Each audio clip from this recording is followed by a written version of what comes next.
Hello everyone, welcome back to our channel benchmark study. आज हम discuss करेंगे SEBI circular for the month of August. और इस lecture की जो पीडीएफ है आपको वो हमारे टेलीग्राम चैनल पे मिल जाएगी, जिसका लिंक आपको डिस्क्रिप्शन में दे दिया जाएगा। तो स्टार्ट करते हैं लेक्चर को और बढ़ते हैं अपने फर्स्ट सर्कुलर की तरफ।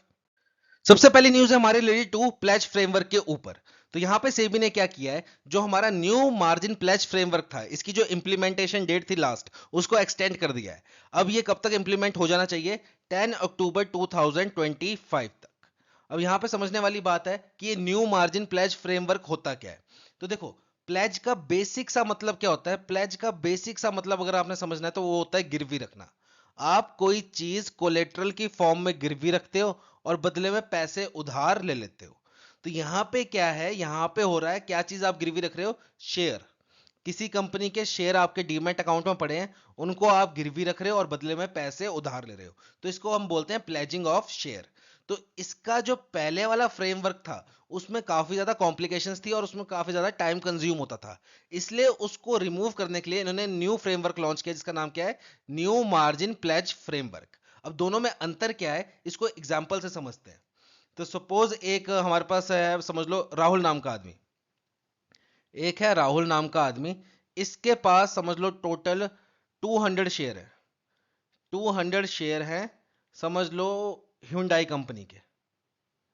ठीक है, Hyundai कंपनी के शेयर हैं। और Hyundai का एक शेयर समझ लो आप लगभग लगभग 2000 रुपए का है। वैसे थोड़ा ज्यादा ही है, पर आप कैलकुलेशन के लिए 2000 समझ के चलते हैं। ठीक है, तो राहुल के पास 200 शेयर हैं Hyundai के, और एक शेयर का प्राइस है 2000 रुपए। तो राहुल के पास टोटल कितनी वैल्यू के शेयर हुए? टोटल वैल्यू निकाली जाए इन 200 शेयर की तो कितनी हुई? 200 इंटू 2000, यानी कि 2 लाख रुपए के शेयर है। 2 लाख रुपए के शेयर है राहुल के पास। Oh sorry, 2000 into 200, 4 lakh. 4 lakh rupees के शेयर है राहुल के पास। ठीक है, अब यहां पे क्या है, राहुल को पड़ी थोड़ी कैपिटल की जरूरत, उसने ट्रेडिंग करनी है। ठीक है, ऑप्शंस बाय सेल करने हैं, उसके लिए उसको पैसों की जरूरत पड़ी। तो उसके पास क्या है ऑप्शन? या तो कहीं से पैसे अरेंज कर ले, या ये अपने 4 लाख रुपए की कीमत वाले जो शेयर हैं, इनको गिरवी रखे और बदले में पैसे उठा ले। ठीक है, तो यहां पे एक चीज समझना, जब भी आप कोई चीज गिरवी रखते हो और वहां से आप पैसे उधार लेते हो, तो आपको पूरी वैल्यू अमाउंट जो है वो नहीं मिलती। मतलब जैसे आपने समझ लो गोल्ड, आप बैंक गए, आपने बैंक में 2 लाख रुपए का गोल्ड जो है वो गिरवी रखा। बैंक आपको मैक्सिमम कितना लोन दे देगा? 1.5 लाख या 1.6 लाख, इतना लोन देगा। आपने 2 लाख का गोल्ड गिरवी रखा है, बैंक आपको 2 लाख रुपए नहीं देगा, आपको उससे कम ही देगा। जब भी आप कोई चीज गिरवी रखते हो, आपको पूरी वैल्यू के अगेंस्ट लोन नहीं मिलता, आपको वैल्यू से थोड़ा कम ही लोन मिलता है। और इसको क्या बोलते हैं हम? Loan to value, LTV. ऐसा क्यों करता है बैंक? ठीक है, ऐसा बैंक क्यों करता है? देखो, बैंक ने समझ लो आपने 2 लाख रुपए का गोल्ड गिरवी रखा, और बैंक आपको 2 लाख रुपए ही उधार दे दे, 2 लाख रुपए का ही लोन दे दे। तो यहां पे क्या होगा, कल को बाय चांस अगर आप लोन पे नहीं कर पाए, तो बैंक के पास क्या ऑप्शन होता है? आपने जो गोल्ड रखा है उसको वो ऑक्शन करेगा, नीलाम करेगा, और वहां से पैसे रिकवर कर लेगा। तो यहां पे क्या हुआ, आपने 2 लाख का गोल्ड दिया बैंक को, बैंक ने आपको 2 लाख का ही लोन दे दिया। कल को क्या हुआ, मार्केट में गोल्ड की वैल्यू कम हो जाए, और ये 2 लाख के गोल्ड की वैल्यू बन गई आपकी 1.8 लाख। पर बैंक ने आपको 2 लाख का लोन दे दिया था और आपने ये लोन पे नहीं किया। तो बैंक जब आपका गोल्ड का ऑक्शन करने जाएगा, तो उसको मैक्सिमम कितने रुपए मिलेंगे? 1.8 लाख रुपीस। तो यहाँ पे 20,000 का बैंक का क्या हो गया? नुकसान हो गया। तो बैंक इसलिए ही आपको पूरी वैल्यू का लोन नहीं देता। जितना आपका जो चीज आपने गिरवी रखी है उसकी जितनी भी वैल्यू होगी उससे कम का लोन देगा। क्यों? क्योंकि कल को अगर उसकी प्राइस फ्लक्चुएट भी करे, तब भी उसको वो बेच के अपना पूरा अमाउंट रिकवर कर सके। इसलिए बैंक क्या करता है, कुछ मार्जिन रख लेता है, उसको हम क्या बोलते हैं? LTV ratio. ठीक है, तो वो हर बैंक्स की अलग अलग डिसाइडेड होती हैं। तो यहाँ पे समझ लो राहुल ने क्या किया, राहुल के पास है 4 लाख रुपए के शेयर। तो राहुल जब इसको गिरवी रखेगा तो इसको पूरे 4 लाख रुपए मिलेंगे? नहीं, इसको कुछ कम पैसे मिलेंगे। क्यों? क्योंकि वो अपने पास मार्जिन रख लेते हैं। कल को Hyundai का शेयर अगर नीचे आ गया और हम इसको बेचेंगे, तो हमारे को अपने पूरे पैसे मिल जाने चाहिए, इसलिए वो थोड़ा सा मार्जिन रखते हैं। तो सपोज राहुल ने किसी किसी को ये जो 4 लाख के शेयर है, अपने ब्रोकर को क्या करा, गिरवी रख दिया। ठीक है, अपने ब्रोकर के पास गिरवी रख दिया। ब्रोकर ने रखा 25% का मार्जिन। ब्रोकर ने रखा 25% का मार्जिन। तो यहां पे 25% कितना होता है? 1/4, यानी कि 1 लाख रुपए का मार्जिन रखा, और कितने अमाउंट का लोन दे दिया राहुल को? राहुल को दे दिया आपका 3 लाख रुपए का लोन। 3 लाख रुपए का लोन दे दिया राहुल को। राहुल ने क्या किया, 4 लाख रुपए का अपना शेयर जो है वो गिरवी रखे। ब्रोकर ने क्या किया, 25% का मार्जिन रखा और 3 लाख रुपए का लोन दे दिया राहुल को। अब यहां पे क्या होगा, राहुल के पास दो केसेस होंगे। क्या, एक केस राहुल जो है वो पूरा अमाउंट पे बैक कर देगा, जो 3 लाख का लोन है वो पूरा का पूरा पे बैक कर देगा। दूसरा केस क्या होगा, राहुल जो है ये पैसा पे नहीं कर पाएगा, नॉट एबल टू पे। दो ही बात होंगी। अब राहुल ने पैसे उधार लिए हैं, या तो वो उधार वाले पैसे वापस कर देगा या नहीं कर पाएगा, दो ही बातें होंगी, ठीक है। तो पहले क्या होता था, सपोज राहुल ने 3 लाख रुपए वापस कर दिए। जो राहुल ने लोन लिया था, ये रहा राहुल हमारा, ये रहा ब्रोकर हमारा, और ये था लोन। तो राहुल ने क्या किया, लोन का पैसा पूरा का पूरा वापस कर दिया। तो यहां पे ब्रोकर को क्या करना था, ब्रोकर के पास जो शेयर्स गिरवी रखे थे राहुल ने, ब्रोकर ने क्या करना था, उस पे से होल्ड हटाना था और वो शेयर वापस करने थे राहुल को, ठीक है। यही प्रोसेस था। राहुल ने लोन लिया था तो बदले में क्या गिरवी रखवाया था, शेयर। अब राहुल ने लोन वापस कर दिया तो ब्रोकर को शेयर्स वापस करने पड़ेंगे राहुल को। तो यहां पे पहले ये जो प्रोसेस होता था, ये होता था मैन्युअली। मैन्युअली होता था ये प्रोसेस, ठीक है। मैन्युअली आपको जो लोन के पैसे आपको मिल गए वापस, तो मैन्युअली आप शेयर से प्लेजिंग हटाओगे, ठीक है। कोलेटरल उस पे से रिमूव करोगे, फिर वो जो शेयर्स हैं वो वापस राहुल को सबमिट करोगे। फिर राहुल उसको चाहे तो बेच ले, चाहे अपने पास रख ले, जैसा मर्जी राहुल को करना है कर सकता है। पर ये सारा प्रोसेस क्या होता था, मैन्युअली होता था। पर अब ये न्यू मार्जिन प्लेज फ्रेमवर्क के तहत क्या होगा, आप एक सिंपल सी इंस्ट्रक्शन दोगे, ब्रोकर जो है ये एक सिंपल सी इंस्ट्रक्शन देगा, प्लेज रिलीज फॉर अर्ली पे इन, बस। और इससे क्या होगा, जो शेयर है वो ऑटोमेटिकली रिलीज हो जाएगा प्लेज सिचुएशन से और चला जाएगा वो सेटलमेंट के लिए राहुल के पास, ठीक है। तो सिंपल सा प्रोसेस हो गया। पहले ये प्रोसेस कैसे होता था, मैन्युअली होता था, ठीक है। अब दूसरा केस समझते हैं, नॉट एबल टू पे। जब राहुल पैसे पे नहीं कर पाया, उस सिनेरियो में क्या होगा, राहुल ने क्या करना था, लोन देना था वापस ब्रोकर को, और ब्रोकर ने देना था वापस शेयर राहुल को। पर यहां पे क्या हुआ, राहुल लोन पे नहीं कर पाया। तो जो ये शेयर्स है ये तो ब्रोकर के पास ही पड़े हुए हैं गिरवी, ठीक है। तो ब्रोकर यहां पे क्या करता है, इस शेयर को बेच के पैसे वापस ले लेगा, ठीक है, अपने 3 लाख रुपए वसूल लेगा। पर यहां पे पहले दिक्कत क्या आती थी, मल्टीपल ऑपरेशनल स्टेप्स होते थे। जो ये प्लेज वाले शेयर होते थे ना, जिसको हमने गिरवी रखा हुआ है और बदले में पैसे लिए हैं, उनको बोलते हैं प्लेज्ड शेयर। तो ये जो प्लेज्ड शेयर होते थे, इनको सेल करने के लिए मल्टीपल ऑपरेशनल स्टेप्स होते थे। फिर क्या होता था, डिले होता था ट्रांसफरिंग में। जो आपका प्लेज अकाउंट है उसमें से शेयर को सेलिंग अकाउंट में ले जाने में काफी डिले होता था। फिर जो होता था, क्या होता था, शेयर जो है वो ब्लॉक्ड रह जाते थे, ठीक है। मतलब आप बेचना तो चाह रहे हो पर बिक नहीं रहे। दूसरा क्या था, कभी कभी ब्रोकर भी नहीं बेचते थे। अब यहां पे देखो क्या सीन है, ब्रोकर क्या कर लेता था, जैसे समझ लो ये हुंडई के शेयर है। अब जैसे जैसे अब देखो, जैसे न्यू जीएसटी रिफॉर्म आए, 28% से 18% जीएसटी लग रहा है अब कार पे, ठीक है, छोटी कारों पे। तो उनको पता है सेल्स बढ़ेगी, सेल बढ़ेगी तो क्या होगा, कंपनी के शेयर की वैल्यू भी बढ़ेगी।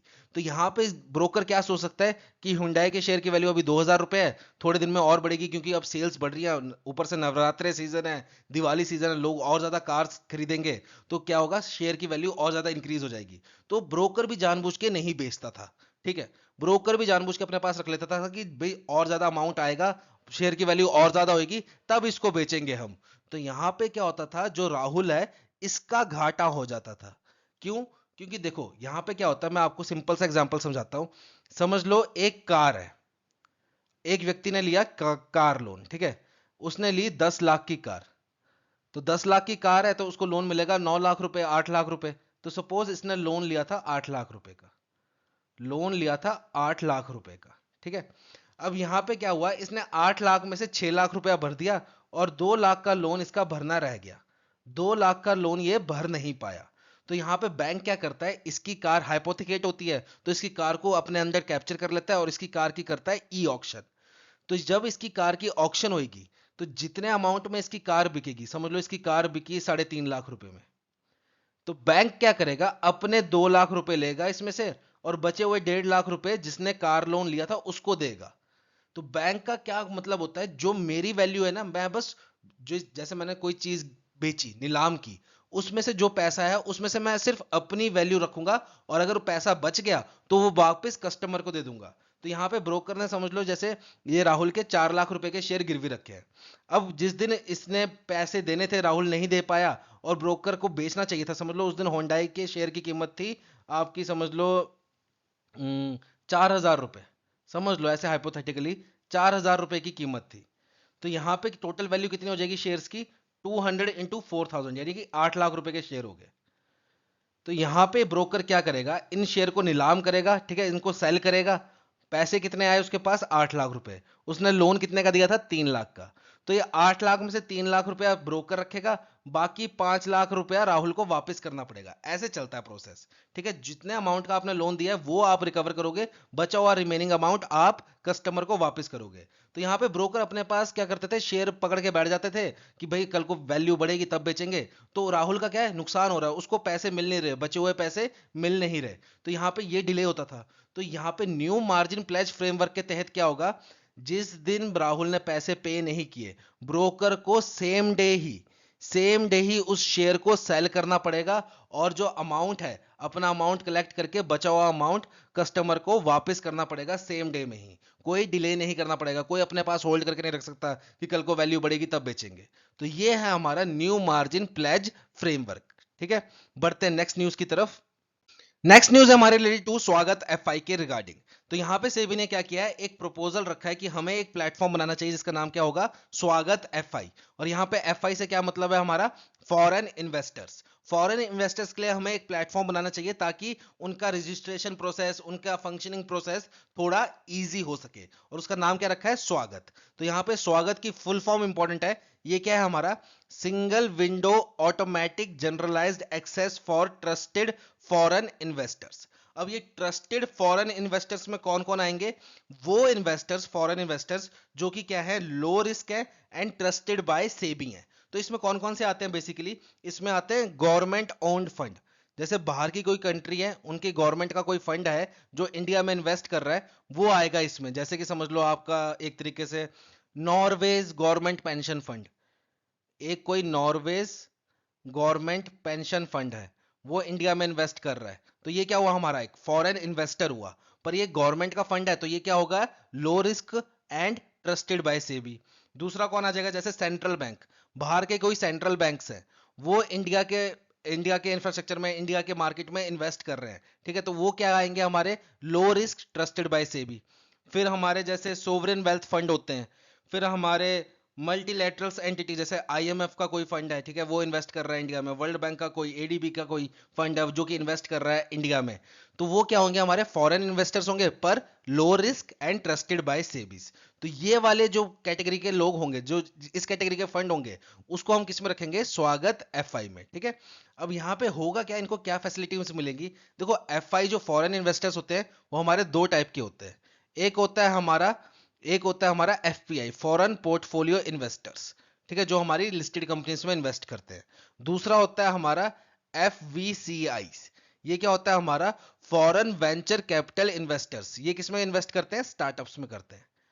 तो यहां पे क्या होता था, पहले इनके लिए अलग अलग क्राइटेरिया होता था, अलग अलग प्लेटफॉर्म होते थे रजिस्ट्रेशन के लिए, ठीक है, इनकी रजिस्ट्रेशन के लिए, इनके प्रोसेस के लिए सारे अलग अलग प्लेटफॉर्म होते थे। अब क्या कर दिया जाएगा, एक सिंगल विंडो बना दी जाएगी जिसमें अगर कोई एफआई काम करना चाहता है एज अ एफपीआई, कोई फॉरेन इन्वेस्टर इन्वेस्ट करना चाहता है as a foreign portfolio investor, और या फिर कोई फॉरेन इन्वेस्टर इन्वेस्ट करना चाहता है as a foreign venture capital investor, दोनों सिंगल विंडो के तहत अपने आप को रजिस्टर करवा सकते हैं, अलग अलग जगह पे जाके रजिस्टर करवाने की जरूरत नहीं है। दूसरी बात, इनकी जो केवाईसी है, अगर हम बात करें एफपीआई की, फॉरेन पोर्टफोलियो इन्वेस्टर की, तो इनकी केवाईसी हर साल या 3 साल बाद होती रहती थी अकॉर्डिंग टू देयर रिस्क। और अगर बात करें हम एफवीसीआई, फॉरेन वेंचर कैपिटल इन्वेस्टर्स की, तो इनकी केवाईसी हर साल बाद या 5 साल बाद होती रहती थी अकॉर्डिंग टू देयर रिस्क, कौन कितना रिस्क कैटेगरी में आता है उसके अकॉर्डिंग इनकी क्या होती थी, केवाईसी। एफपीआई की हर साल होती थी या 3 साल में एक बार होती थी, एफवीसीआई की हर साल होती थी या 5 साल में एक बार होती थी। अब इस न्यू प्लेटफॉर्म के तहत, न्यू गेटवे के तहत, स्वागत एफआई के तहत, इसमें जो जो हमारे फंड्स होंगे उनकी केवाईसी कितने साल में होगी, 10 साल में एक बार होगी। तो इनके लिए भी इजी रहेगा कि हर साल कौन केवाईसी करवाता रहे, ठीक है, तो वो चीज इनके लिए भी बेनिफिशियल रहेगी।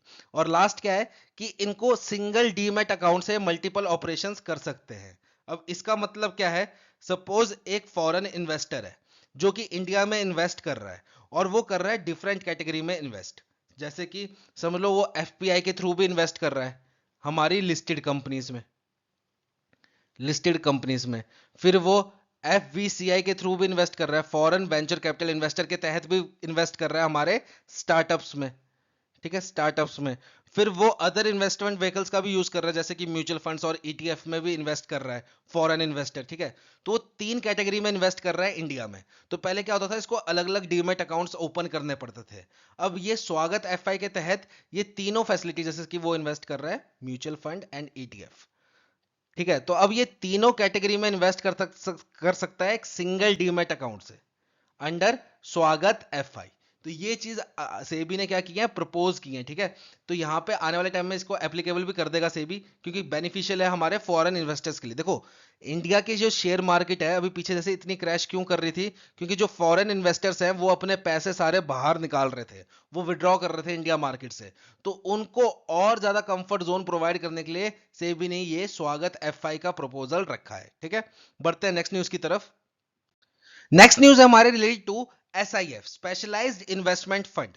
तो यहां पे सेबी ने क्या है, क्वांट म्यूचुअल फंड को अप्रूवल दे दिया है कि ये अपना स्पेशलाइज्ड इन्वेस्टमेंट फंड लॉन्च कर सकते हैं। और इसी के साथ क्वांट म्यूचुअल फंड क्या बन गया है, इंडिया का पहला म्यूचुअल फंड कंपनी बन गया है जिसने लॉन्च किया है स्पेशलाइज्ड इन्वेस्टमेंट फंड। अब ये स्पेशलाइज्ड इन्वेस्टमेंट फंड होता क्या है, तो देखो ये आपके दो म्यूचुअल फंड्स के बीच का रिलेशन, मतलब समझो जैसे कि ये है आपका म्यूचुअल फंड सिंपल वाला, फिर एक आता है आपका पीएमएस। अब जो म्यूचुअल फंड है इसमें आप मिनिमम इन्वेस्टमेंट कितने की कर सकते हो, 250 रुपए से लेके जितने मर्जी की चाहो, 250, 500, 1000, 10,000, 20,000, जितने मर्जी की इन्वेस्टमेंट करना चाहो आप म्यूचुअल फंड में कर सकते हो। मिनिमम इन्वेस्टमेंट क्राइटेरिया कितना है, 250 रुपए का। वहीं पीएमएस की बात करें हम, पोर्टफोलियो मैनेजमेंट सर्विस, इसमें मिनिमम इन्वेस्टमेंट क्राइटेरिया कितने का है, 50 लाख रुपीज का। मिनिमम आपको कितना इन्वेस्ट करना पड़ेगा, 50 लाख रुपीस। तो इसके बीच में इन्वेस्टर्स को कोई ऑप्शन ही नहीं था, या तो वो म्यूचुअल फंड में इन्वेस्ट करें जिसमें मिनिमम क्राइटेरिया कितना है, 250 रुपए से लेकर जितना आप करना चाहो, और वहीं दूसरी तरफ क्या था, पोर्टफोलियो मैनेजमेंट सर्विस, इसमें मिनिमम क्राइटेरिया कितना का था, 50 लाख रुपए का। अब उनको क्या चाहिए था, कि उनको चाहिए था कि वो इन्वेस्टमेंट थोड़ी कम करें पर फैसिलिटीज थोड़ी पीएमएस जैसी मिले, ठीक है, जैसे पीएमएस में आपको शॉर्ट सेलिंग ये सब की फैसिलिटी मिलती है, वो फैसिलिटी भी इनको मिले, और इन्वेस्टमेंट क्राइटेरिया थोड़ा कम हो। तो उसके लिए लॉन्च किया गया क्या, स्पेशलाइज्ड इन्वेस्टमेंट फंड। और इसमें मिनिमम इन्वेस्टमेंट कितने की होती है, 10 लाख रुपीस की। इसमें मिनिमम इन्वेस्टमेंट कितने की होती है, 10 लाख रुपीस की। तो क्वांट म्यूचुअल फंड क्या बन गया, पहला कंपनी बन गया इंडिया की जिसने लॉन्च किया है क्या, स्पेशलाइज्ड इन्वेस्टमेंट फंड। अब यहां पे सेबी ने एक चीज और बोली है कि अगर आपने स्पेशलाइज्ड इन्वेस्टमेंट फंड में इन्वेस्ट किया तो मिनिमम इन्वेस्टमेंट क्राइटेरिया कितना का है, 10 लाख रुपए का। तो सपोज मैंने इस इसमें एसआईएफ में इन्वेस्ट किया, स्पेशलाइज्ड इन्वेस्टमेंट फंड में, और मैंने किया इन्वेस्ट 11 लाख रुपए। अब एक महीने बाद क्या मेरे को कुछ इमरजेंसी आ गई और मेरे को कुछ पैसों की जरूरत पड़ गई, तो मैंने यहां से 2 लाख रुपए क्या कर दिया, विड्रॉल कर लिया। तो मेरी इन्वेस्टमेंट कितनी बन गई, अब 9 लाख रुपीस।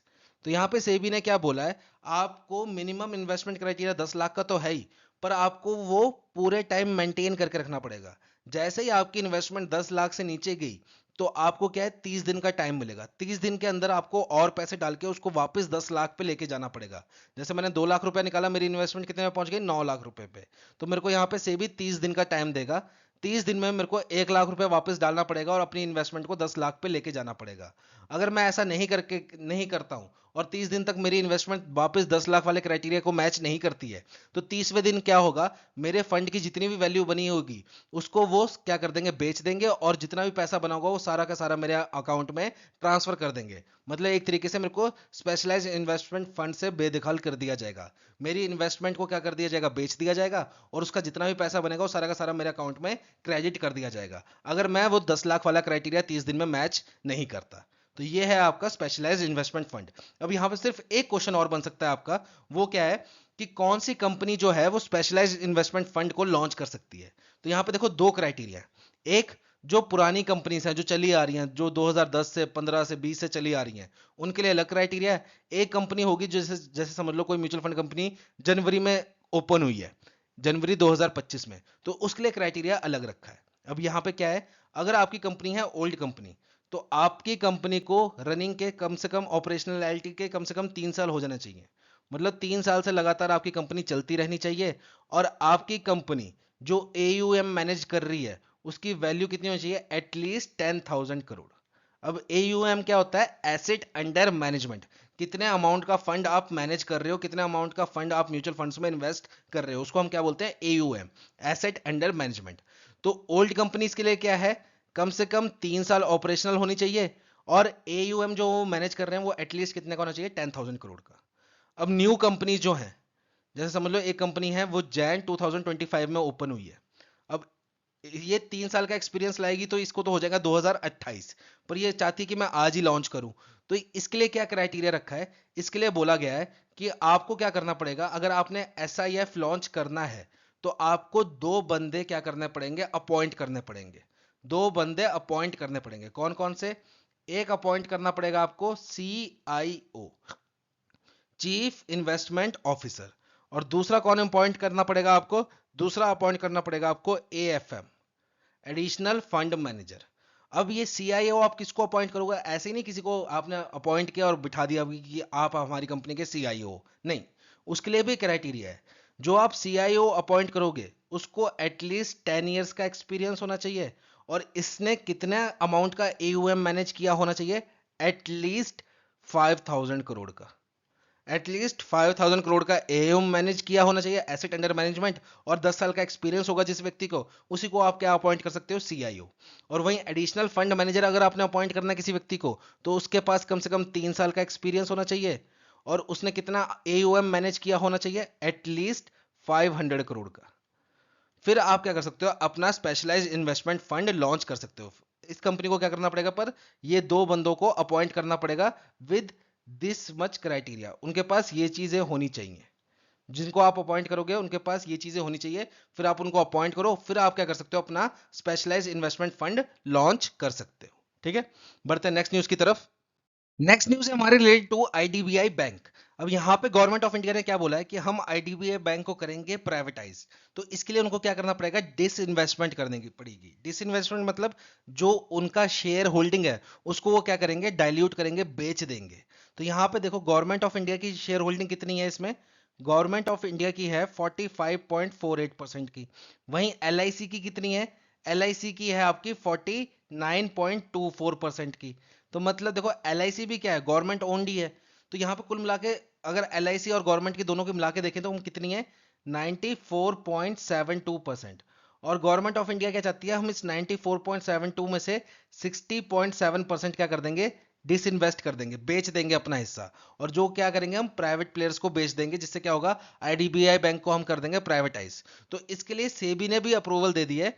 सेबी ने क्या बोला है, अब से LIC को कैटेगराइज किया जाएगा as a public share holder, ना कि एज अ प्रमोटर। पहले LIC को क्या डिस्क्राइब किया जाता था, एज अ प्रमोटर, पर अब LIC को क्या डिस्क्राइब किया जाएगा, एज अ क्या कंसिडर किया जाएगा, पब्लिक शेयर होल्डर। तो दोनों में अंतर क्या है, तो देखो जो प्रमोटर होता है ना, उसके पास क्या होता है, बहुत सारी कंट्रोलिंग पावर्स होती हैं, कंट्रोलिंग पावर्स होती हैं। दूसरा, वो बोर्ड ऑफ डायरेक्टर्स को भी सिलेक्ट कर सकता है। ठीक है, तीसरा, वो डिसीजन मेकिंग में इन्वॉल्व हो सकता है।